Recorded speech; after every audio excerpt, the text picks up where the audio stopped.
Okay, Cole, what are we talking about here tonight? Other than we talked about being an RA and Yeah, physics. I guess I've never really I didn't give a little introduction to what it's all about. So pretty much what this is I over the summer I had to do a little outreach project thing, and we were talking about the concepts to the public, all those like astronomy concepts, stuff that kind of like wows people pretty easily.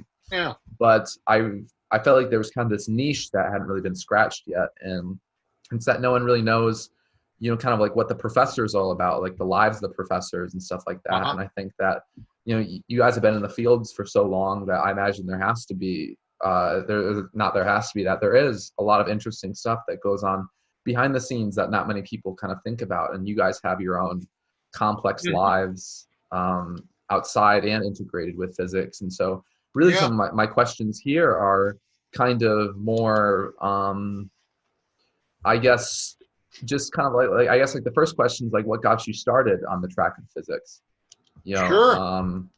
and No, so very simple. all of them Mhm. kind of follow a similar vein to Uh-huh. that. So Well, it's very easy for me to answer that because I came of age in the late 1950s and early 1960s. So I'm mhm, essentially 70 years old now. okay. So the late 50s and the early 60s were a time when science was really popular. I mean, there were lots and lots of popular books. I grew up in southeast Iowa in a Henry County, where Mount Pleasant's the county seat.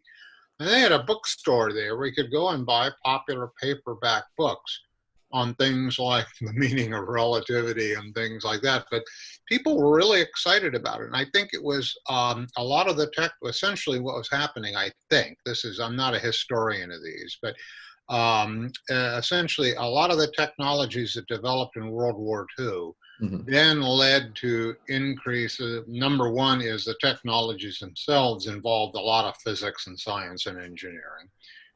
Say the development of jet airplanes. Hmm. Every kid was fascinated with jet airplanes and so on. So you began learning some of the terminology of that. And then they also led to improvements in scientific instruments. So they started making more discoveries.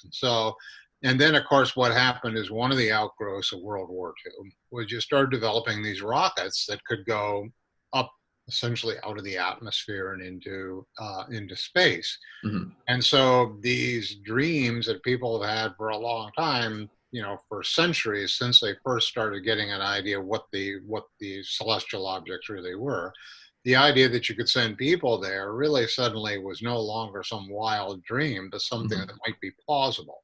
So all this was really exciting. The whole society was imbued with it.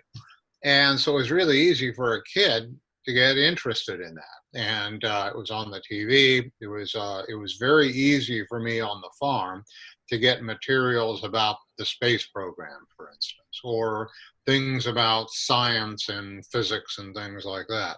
So I think that was what happened. It was the early days of space age. I remember even back in Henry County hearing about the International Geophysical Year, which Van Allen, I think, was instrumental in setting up and so on.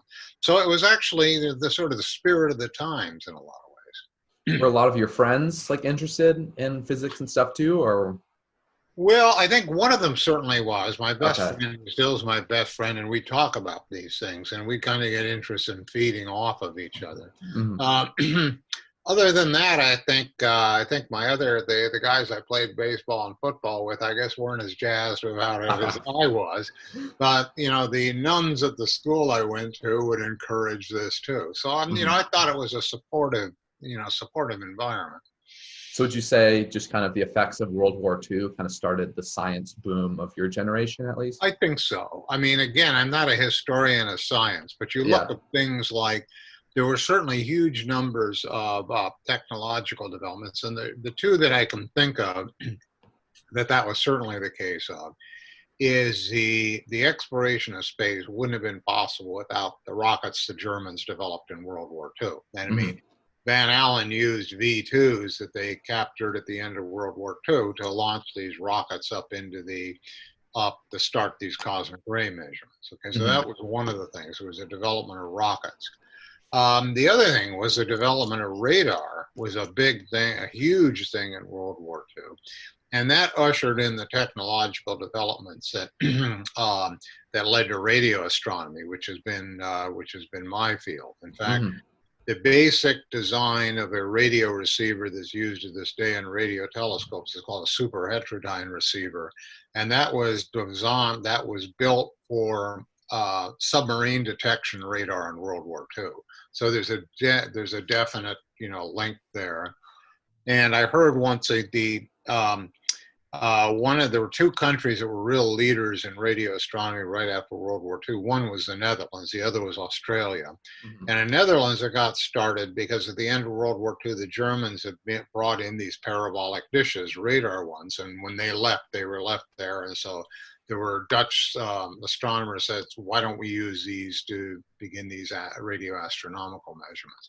So I think a lot of the technological development coming out of that aided in that. Plus, I think that there was a view that, hey, if we really marshal this high level science and engineering, we can produce things we didn't have before. And so that led to things too. So earlier you were talking about this interest in kind of, jets and rockets. How'd that kind of lead more into astronomy? Did you always know you wanted to do astronomy, or? Well, when I grew up on a farm, so the sky was dark at night, so it was really easy to notice the stars, right? Hmm. And then what happened is 1960, 1961, 1962, there started to be more and more attention to these rocket launches, satellites. I can remember when the first satellite was put up, Sputnik, in Hmm. October 1957. And in our school, we were depressed because we thought Russian paratroopers would be landing in Houghton, Iowa. I mean, I don't think we really thought that, but Yeah. it was depressing because the Russians were viewed as the bad guys. Hmm. And here they had really kind of pulled this maneuver on us. And there was this immediate interest. What were these satellites? What did it mean with an orbit and things like that? So initially, what I got interested in was space science. Okay, so Hmm. space science is essentially astronomy. I've always defined astronomy as the subject, anything that would rate an article in Sky and Telescope magazine. So Sky and Telescope will talk about satellites and so on. Hmm. So that's kind of how it all started out. There was a tremendous, first of all, with all these satellites, Explorer 1, Sputnik, every time there was a satellite launched, it was a big news item. And then when they started putting these astronauts in them, that was huge. Those were all televised. Yeah. I'd get up early in the morning and watch those on network TV when they'd occur. And so that it made you conscious of the fact that it was possible to go in the circle around the Earth in 90 minutes. Uh-huh. What it meant, why they had to get 100 miles up. That was kind of out of the atmosphere. And so you started learning about these things. And I had a big chart I put on my wall of the layers of the atmosphere and where these spacecraft were and so on. I was just a kid. Now, I think that nowadays, actually, that probably is not so much, just because it doesn't dominate the culture like it did back then. Yeah. I certainly feel like we're in a science interest dip right now. I think it kind of peaked whenever you got interested in it. I think when the moon landing happened, I think it got peaked. I guess you could kind of make the argument that SpaceX is kind of getting the public interested in physics and astronomy again. But well, I don't know. I tend to agree with you and maybe not agree with you, in the sense that I tend to, I have the kind of the impression you do. On the other hand, I don't know. Have you ever been out to these public nights of the Cedar Amateur Astronomers? I've gone to a few, yeah. Yeah. Well, they have a lot of people come out there, and it always amazes me that people will come out on a Saturday night Mm-hmm. and drive 3 miles or more if they come in the back ways down a dark gravel road to Yeah. come to hear somebody talk about astronomy and look through a telescope and so on. Mm-hmm. So I think there is still a lot of interest. And of course, now there are maybe different sciences are emphasized. I mean, another thing that was really big when I was a kid was nuclear physics, because it was Mhm. tied in with nuclear bombs and nuclear weapons. That was in the news a lot too. So it was very easy to get interested in, atomic nuclei and strontium 90 and things like that. Whereas I think there are other areas of science, like virology, for instance, now obviously that are attracting a lot of attention too. If And I could you if like I could describe point out, virology a little bit? what's that? I said, could you describe virology a little bit? I didn't even cut you off. I can't. No, you could describe virology better than I could, because I mean, as I told when I taught pre-med physics, I told these students the last formal instruction I had in biology was Mrs. Seeley's class in 1965, and I've heard there have been developments since then. So I don't know. I catch things that I haven't read anything scientifically on this. So the only things I really know about biology that I've learned about over and above Mrs. Seeley's class is by asking questions of these students I had in college physics. Okay, I see. I was just asking, I haven't heard the term virology before. I think it's the So, study of viruses, isn't it? I oh, it tell you what totally you could should. be. I'm pretty, I don't want to say ignorant, but I'm not as deep into other niches, I'd say as I Okay, am with well, I tell you what physics. you should do, Cole, is that you should go down the hall. I mean, you know what majors your residents are? Mm-hmm. Are there any bot pre-med majors? There probably are. Yeah, there are. Ask them. Just Okay? ask and get some info. Ask them. Ask them, say this guy used the term virology. Is that a word, or did he just make it up and it's wrong? And then you email me and tell me, so I won't do it again if I'm wrong. But I think it's a study of viruses, what I thought. Okay. But ask your pre-med students, and they'll know. Okay. I'll get back to you. I'll get back to you. Yeah. So did you know you always wanted to do academia, or at least what brought you in academia? Well, I guess there's a couple reasons for that. No, I didn't really have well, let's put it this way. I didn't intend to be a teacher, for instance. I mean, I realized that was one of the job prospects, but I wasn't particularly um, sort of wed to that. I wanted to be a scientist, and I didn't know really what that meant. Mm-hmm. And probably when I was in high school, what I really would have considered the dream job was working for NASA at a NASA center. Mm-hmm. And that would have been very good. Okay. And so when I went to college here, and I went to grad school here, and when I got my PhD, I was lucky enough to get a postdoc at the National Radio Astronomy Observatory, which is the main National Radio Yeah, yeah. Astronomy Observatory. Uh-huh. And that's really where you want to go if you want to do that kind of science. And it was absolutely great. I consider that the big break I got in life.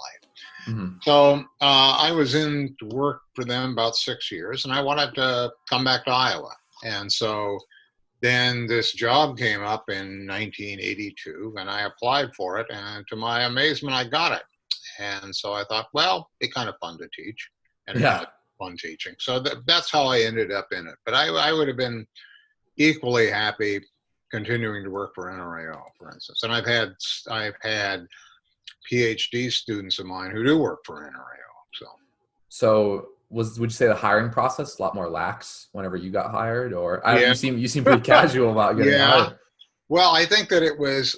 Let's put it this way. I mean, you'll run into this Mm-hmm. if you start sort of applying for jobs. I mean, particularly at I think they make life hell for PhD students, and I know this because I've talked to my own students. Mm-hmm. Is I think when I applied for a job at the National Radio Astronomy Observatory, which would have been about 45 years ago, when I just got my PhD, I'm pretty sure I wrote a 1.5-page letter, said who I was, what I'd done, what I wanted to do, Mm-hmm. and please consider me for a job. Yeah. And then a copy of my CV, which didn't have much on it at that. Mm-hmm.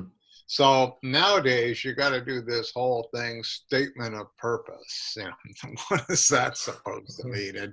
And you know, for a job with at a teaching position, you got to write all these lengthy documents and so on. And I'm sure I didn't do anything like that in 1982.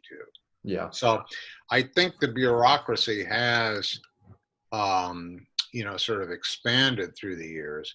So the workload on people applying for jobs has gone way up. And I guess being a, you know, grouchy old guy, I'll just say I don't think that it gains that much. In other words, Hmm.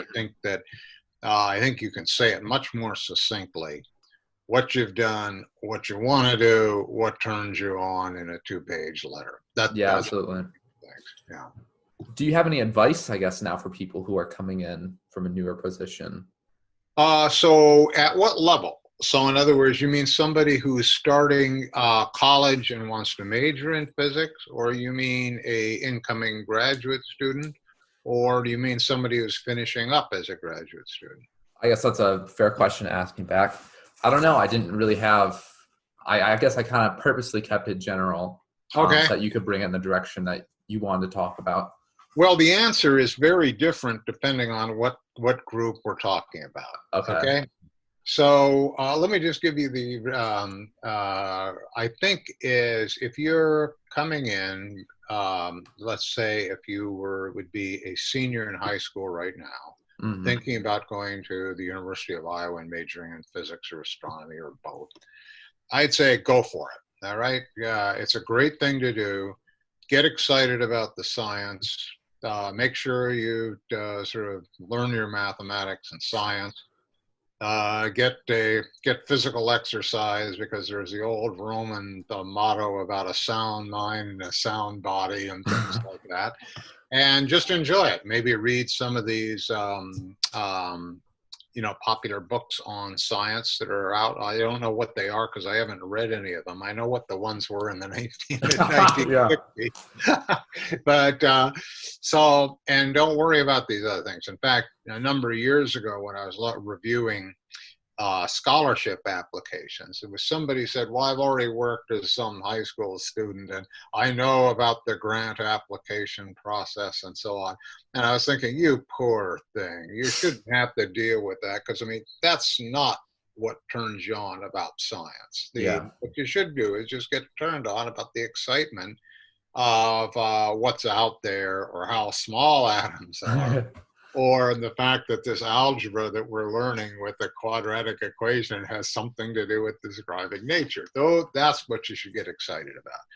So that's what I would say to incoming students is just enjoy it, go for what you're interested in. I think that um, um, you should feel free of, if you think there are a number of things that you should study as part of your scientific and technical career, do that even if it takes more than 4 years. So that's what I'd say. Now, I think if somebody's then planning to go to graduate school, I'd say something fairly similar. Okay, Hmm. so I think that what I've always told students is my students who work for me or my advisees that when they start looking for graduate schools, I say there's a number of things that you should think about. One is what part of the country do you want to live in? So if you're Hmm. from the Midwest and you like the Midwest, that's a consideration. You probably want to consider a Midwestern university. If you say I've lived lived here in Buffalo Shank, Iowa, my whole life, and I want to go somewhere else, you Uh-huh. should do that. All right. You know, so that's one consideration. And then the other thing is that what I always tell people is that you need to keep in mind is that graduate education is a much more personalized phenomenon than undergraduate education. In other words, Hmm. with undergraduate education, a given professor isn't going to have that much of an impact on you. But when you're a graduate student, how you get along with your advisor and what kind of person your advisor is makes a big difference in your life. So that's something you want to keep in mind. Hmm. And then there's always these issues about what area you want to go in physics or astronomy, and that isn't necessary to pick right off the bat, but you should probably make a list of things that would turn you on and maybe pick some schools according to that. Mm-hmm. Now, then when you start going to get a job, let's say you've been in 5 years and getting close to being having a PhD, then you have to start asking these more complex questions like, do I want to teach? Do I Mm-hmm. not want to teach? I mean, I had my first PhD student who had a successful career at the Naval Observatory after he got his degree here. Was actually a very good TA at Iowa. And so I was sitting down having this talk with him, and it's interesting because he was a very good TA, highly ranked, even though he was really sparse with words. Mm-hmm. And so I said, well, Alan, do you think you'd like to go, what do you think you'd like to teach? And he just goes,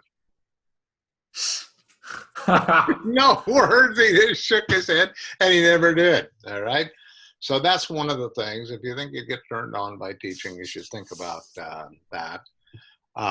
There are all kinds of things to consider. One of these things I just said, applying for a job takes a lot of work nowadays because usually you have to have this statement of purpose, which is, I don't know exactly. I was made for a purpose. I'm not a meaningless fluke of nature. I don't know what thank God I never had to write one of these things. And I'm ashamed to say I try and minimize the amount of time I read them when they do these things. So you want to have that, and so it's an involved process. So, but nonetheless, I think physics and astronomy are good fields to go into because I think there are a lot of jobs that you can get. Mm-hmm. And so you've done a lot of like mentoring for graduate students. Oh yeah. Well, not as much as some, but more than others. Yeah. How did your mentor ever impact you whenever you were in graduate school, or what? Oh, very much so. Mm-hmm. Yeah, my advisor was a man named Stanley Shawhan. Unfortunately, he's dead now. He died quite a few years ago, but he was absolutely great. And he had a very friendly, kind manner. He was an inspiring leader, but at the same time, I was deathly afraid of having him get upset with me. And I gave him a lot of opportunities to get upset too. So he was a great guy to have as an advisor. Okay. How did he impact you? Like how did he possibly impact you, I guess? Well, I think just by setting a model of what a scientist should be like, the standards that you employ, the questions you ask yourself. And I think that in some sense, dealing with him, when he'd ask me questions, it started the idea of I would kind of, to this day, when I'm sort of working on projects on my own, I imagine essentially a dialogue with Stan Shawhan where I'm trying to justify the various things I'm doing. So I think that was what it is. And then later I had mentors after I got my PhD and went out who were colleagues I worked with. And they had a big influence on me. And I think the ones that I really view as the most valuable collaborators I had were in many ways the ones that were most critical.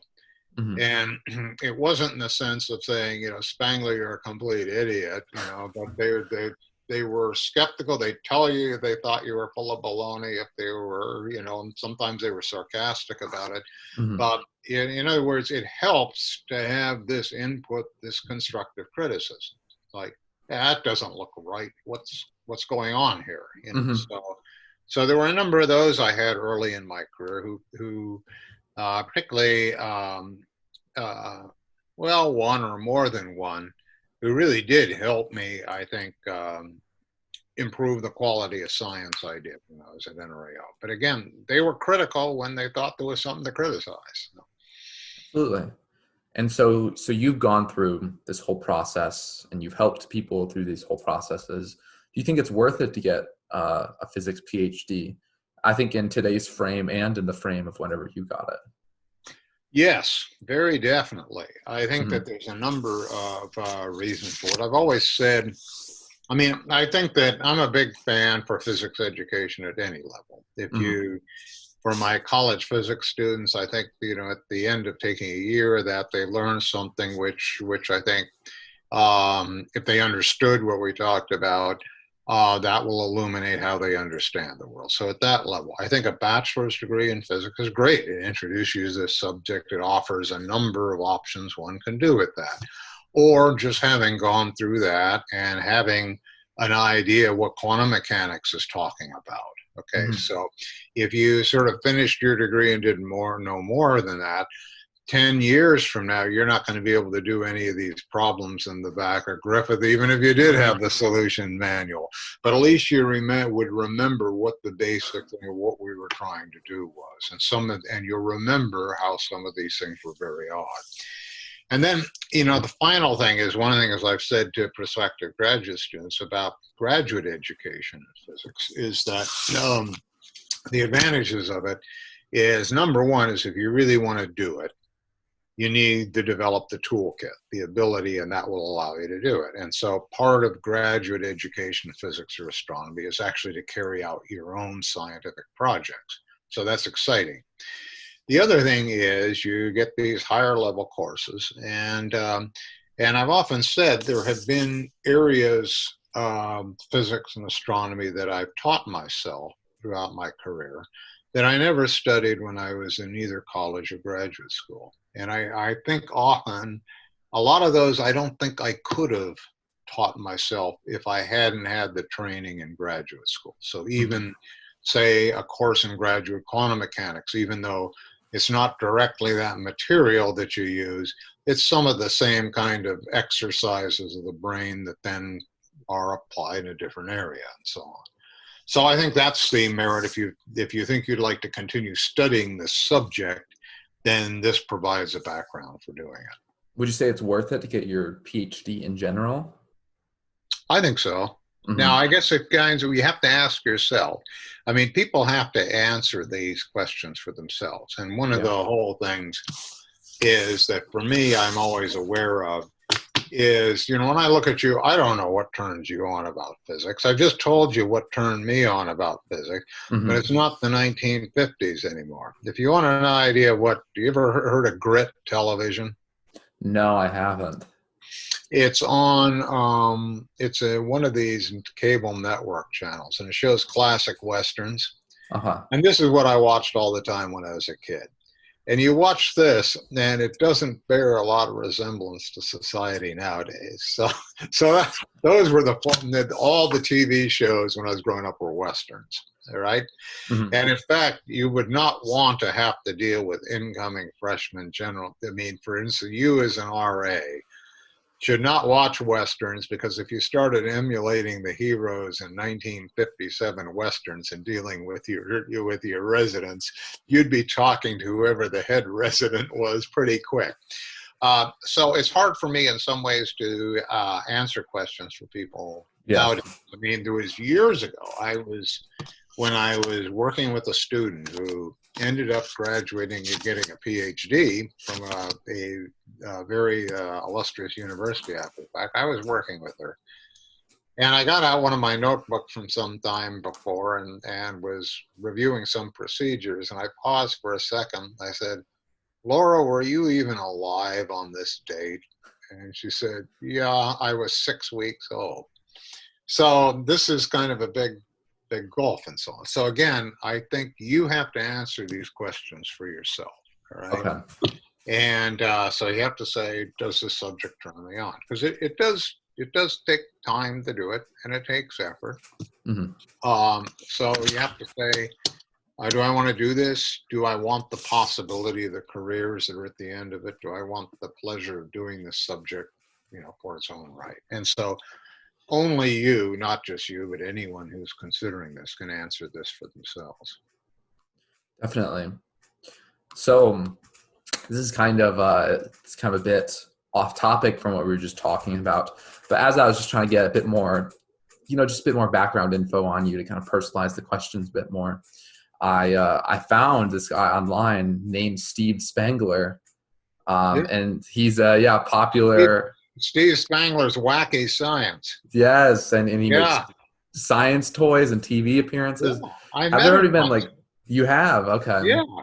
Well, what happened was my wife for many years ran a home preschool, and there Okay. was a professional association of early childhood educators in Iowa, Hmm. and they have their meeting in Des Moines. So this was about 16 years ago.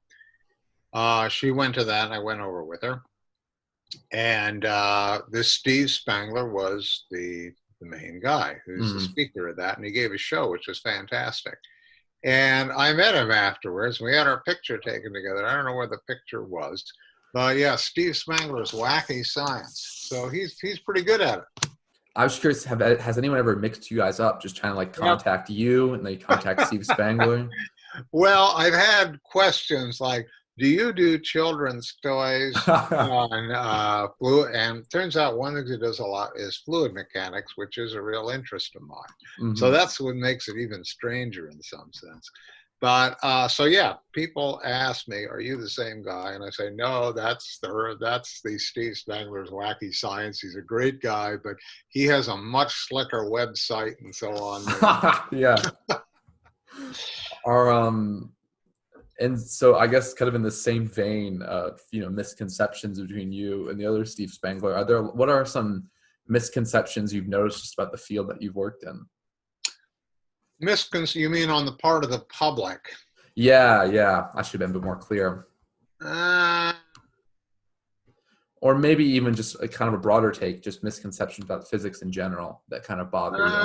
yeah, I don't know. I mean, it's one of the things. What you'd always tend to think is that the misconception is that physicists are socially awkward and withdrawn and don't like dealing with people. But after being in my career, I'm not so sure it's a misconception. So, I mean, I often think that to really do the subject well, you got to have certain elements of that in your personality. You've got to think it's a pleasurable activity to slam the door and be by yourself and think about these things. Okay, Hmm. so now I'm being in some sense facetious, but Yeah. so what other misconceptions? Well, there is one thing I was going to say earlier. I mean, when I Hmm. was talking about back in the 50s and 60s, is that, and this gets into the um, thing nowadays. I think a big difference between then and now is the kind of loony science denying Hmm. aspects of things. I mean, that really wasn't around back then, or the people who were deniers were just viewed as kind of nutcases, essentially. Hmm. So nowadays, what you have is, name it. There's a number of things where, and I think the internet has kind of fostered this, Yeah. where people kind of think, well, they're just hushing this up, and this isn't really what's going on. And so there is this kind of, I don't know, anti-science or a-scientific culture. I mean, I think that one of the ones that's a big indicator of that has to do with astrology. Now, a lot of astronomers go absolutely bananas when the subject of astrology comes up, and Yeah. I don't really see that. I don't believe in astrology, obviously, Hmm. but I don't see why you'd get particularly worked up about it. But nonetheless, it does strike me as very odd that you can have sophisticated people nowadays. In other words, individuals who are shoveling corn in grain elevators in rural Iowa don't believe in astrology. Okay. It's sophisticated people like your age and so on. And I bet almost all of them graduate from college. And it means they had to sit through some class like the one I teach. And how at the end of that, you can think you must know these planets are some idea what they're like and how they could be personalized, why Jupiter should give a hoot about, sort of your self-esteem at a given time that is hard for me to grasp. A lot of people my age are interested in astrology, and so Yeah. I've learned just a fair amount about it secondhand. And the rules really do get complex. It's no longer just like one sign. You're no longer just like a Gemini or a Capricorn or an Aries. There's now a sign for every single planet, and Yeah. indicated by like your moon sign, your rising sign, and they all like interplay and stuff like that. And No.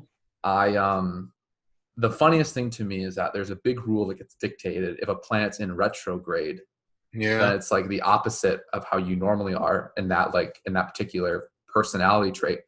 And I just think it's funny because planets don't actually go retrograde. It's just an illusion. And so I don't, Mhm.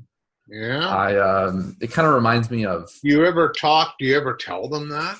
I mean, it's a frame of reference thing. Do you ever if bring that people up, or do ask, you not bother?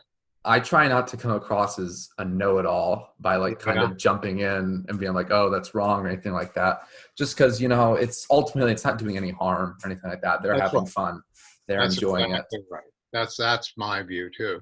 But what I always told when I was teaching the stars, galaxies, and the universe is that if you go out at night and look at the stars, and you see the planets and you can see them moving, and they move on this path across the sky, Mhm. and sometimes they're in this constellation, and then they move on. Like say sometimes they go backwards, and that same path is where the sun and moon go too, just and your view is this has to mean something. And so I could see where 6,000 years ago, when people started, or 4,000 years ago, when they really started getting serious about this, it was an eminently reasonable. We don't understand what these things are. There are these cycles involved here. The cycles aren't absolutely the same, at least on very long time scale. Something's going on here. We have to figure out what it is. But it's like I say, I agree 100% with what you said. It's harmless, and there's no point in badgering people. That's why I don't go along with it.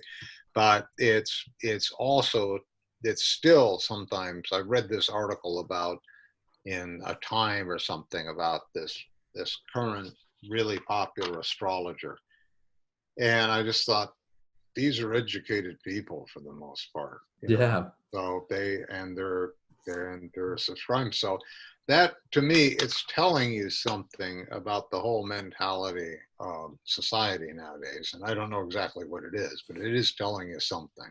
I feel almost as if denying science is a new counterculture and it's seen as kind of rebelling against the man, that, like the bureaucracy and the man is associated with science. And so without even realizing it, they're like, them as denying science is kind of pushing away from Yeah. the bureaucratic, chains, in a sense. And so people think that they're becoming a bit more free and a bit more independent by not believing in science. It could be. It could be that you'd kind of like to have more variety. But, I think that one of the things I've always thought is that knowing about the science of things Mm-hmm. doesn't detract from your ability to enjoy the other aspects of it. I've got hummingbirds in my backyard, Mm-hmm. and I really enjoy watching them, and it's neat to see.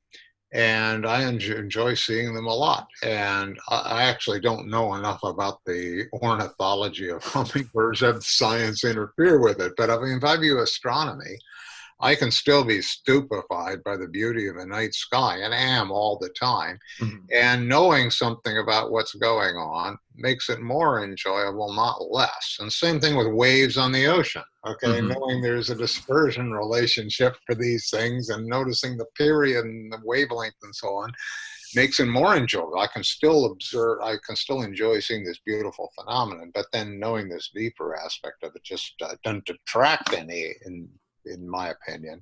It just adds another layer of things. I will say I do have one gripe with astronomy, and it's kind of Okay. silly, but it's that, so my sign in astronomy is I'm a Gemini. And Okay. I guess that's not too great. Supposedly Geminis are very two-faced. They lie a Oh, lot. okay. So when people ask me what's my sign and I say I'm a Gemini, I get this like, oh, this negative reaction right Oh, away. really? So Geminis are bad people to deal with. Okay. But if I lie about my sign, then that's exactly what they want. I'm feeding That's into the right. That prophecy. Yeah. shows And you. so I'm always the bad guy. I can't lie about my sign, but if I tell the truth, then I'm labeled negatively too. So Well, you should look up and see what the equivalent was for. This would take some real working, Cole, but the Mayans and Aztecs had astrology too. but they Okay. clearly wouldn't have had the same constellations. They wouldn't have- So you might, it would take you a long time to figure out what it was. Hmm. But maybe if you're it's Gemini's in June, right? Yeah, like late May, early June, I want to say. Yep, yep. And well, the thing is, you got to watch it with these things. If you actually should look up on a SC1 star chart Hmm. and see where the sun was on the day you were born, and it may or may not be in Gemini, because it turns out these signs were set up at the time of the Roman and beginning of the Roman Empire. So Hmm. precession means that the sun is really in different parts. Now, it's still 2,000 years is not quite enough to completely distort things, but it's Hmm. often a Gemini would instead be a Cancer or a Taurus. And if you look and see where the sun is on that day, I it may think be you'd a be star in a different constellation. I think you'd be really surprised. These websites, so you can just enter on a website now where you were born, the date you were born, and the time you were born, and I think they do that math for you, Oh, and they really? calculate, the sun precesses and how the Yeah. constellations just change in the night sky over time, and so people have, funny enough, put in a lot of astronomy knowledge into astrology. Uh-huh. Huh. So maybe there's a Well, little I tell irony you there, what, but. I hadn't heard that. Mhm. That's good to know. There are a lot of things I'd be curious about investigating. I think that is fairly low on the list. Yeah, And I think I'd gladly learn about more about viruses before I learn about that. So, I'll definitely get back to you on virology. yeah, I'd be interested in that. All right, well, that's kind of it for me. I don't have Yeah. anything else to ask you, but I did enjoy talking with you. This was a nice conversation. Yeah, well, it's good. I enjoyed talking to you, Cole, too. So, at any rate, maybe when things get a little bit less hectic in the building, I'll see you there. I Mm-hmm. come in from time to time, but mostly I've been still working remote. And hopefully next semester will be a little bit more sane. So Absolutely. keep up the good work. Thank you. Have Okay, a nice take care. evening. Yeah. Okay, Bye. bye.